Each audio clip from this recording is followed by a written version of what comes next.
चलिए हम यहाँ पर देखते हैं। यहाँ पर देखेंगे तो 2 के पावर m माइनस 2 के पावर n बराबर आपका दिया गया 1984। ठीक है, यहाँ पर दोनों पदों में आपको m और n का मान निकालना है। तो यहाँ पर देखेंगे तो दोनों का बेस तो एक समान दिया गया है और जो आपकी घात है वह अलग अलग है। अब इन दोनों की ही सहायता से हमें मान दिया गया 1984। अब इनके सहायता से हमें m और n का मान निकालना है।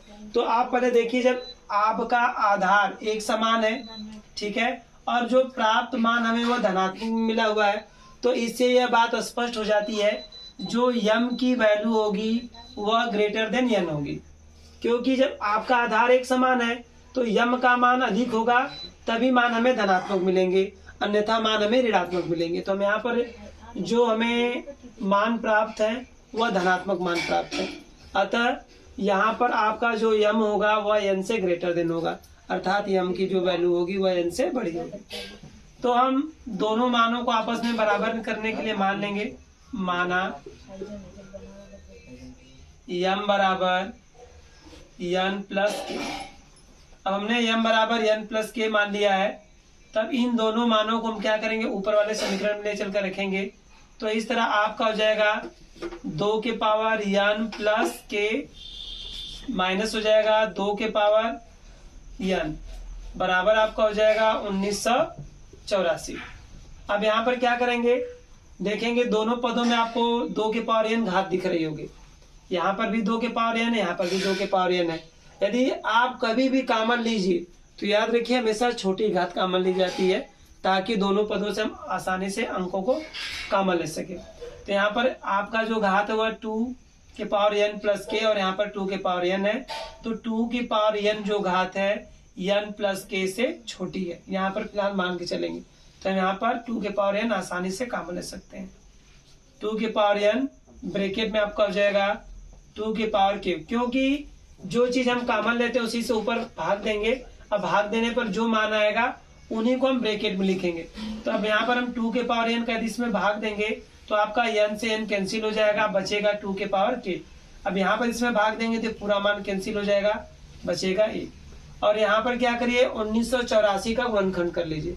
1984 का गुणनखंड करेंगे तो आपका गुणनखंड होगा 64 गुणे 31।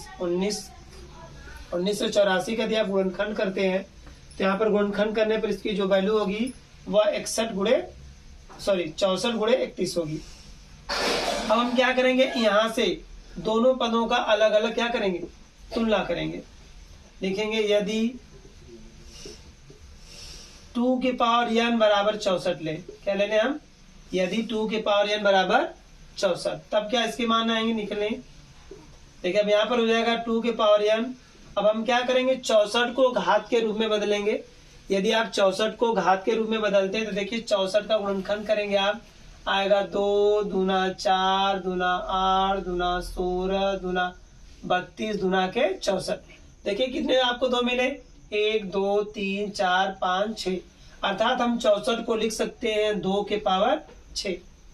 जब आपका आधार बराबर हो तो हम आधारों को कैंसिल करके घातों की तुलना कर लेते हैं। तो इस तरह जो n की वैल्यू होगी वह 6 के बराबर हो जाएगी। क्या हो जाएगी, n की वैल्यू जो है 6 के बराबर हो जाएगी। अब दूसरा पद देखेंगे, लिखेंगे यदि क्या आपका दिया गया है 2 के पावर के माइनस 1 बराबर आपका कितना हो, 31 हो, तब यहाँ पर k का मान देखिए क्या आता है। तो हम क्या करेंगे, एक को दूसरी साइड पक्षांतर करेंगे, तब आपका हो जाएगा 2 के पावर के बराबर 31 प्लस 1 हो जाएगा। तो यहाँ पर आपका हो जाएगा 2 के पावर के बराबर 31 और 1 जोड़ेंगे 32 हो जाएगा। इस तरह 2 के पावर के बराबर आपका हो जाएगा 2 के पावर 5। 32 का भी देख लीजिए, 32 का यदि आप गुणनखंड करते हैं तो 2 दूना 4 दूना 8 दूना 16 दूना 32। देखेंगे तो इसमें भी 2 कितनी बार आया, 5 बार आया। अतः हम 32 को 2 के पावर 5 लिख सकते हैं। अब यहाँ पर भी देखेंगे आधार एक समान आपका है तो आधार आधार से आप कैंसिल कर दीजिए, तो k बराबर आपका 5 हो जाएगा। ठीक है, अब हमको किसका मान निकालना है, m का। तो हम जानते हैं m बराबर आपका दिया गया है n प्लस k। कितना दिया गया आपका, n प्लस k। तो n का मान रखेंगे एन का मान कितना दिया गया 6 है, के की वैल्यू कितनी दी गई है 5 दी गई है। तो इस तरह एम की जो वैल्यू है ऐड करेंगे 11 हो जाएगी, अर्थात एम की वैल्यू 11 और एन की वैल्यू 6 होगी। इस तरह हम आसानी से आपका यह एम और एन का मान निकाल सकते हैं। That's clear.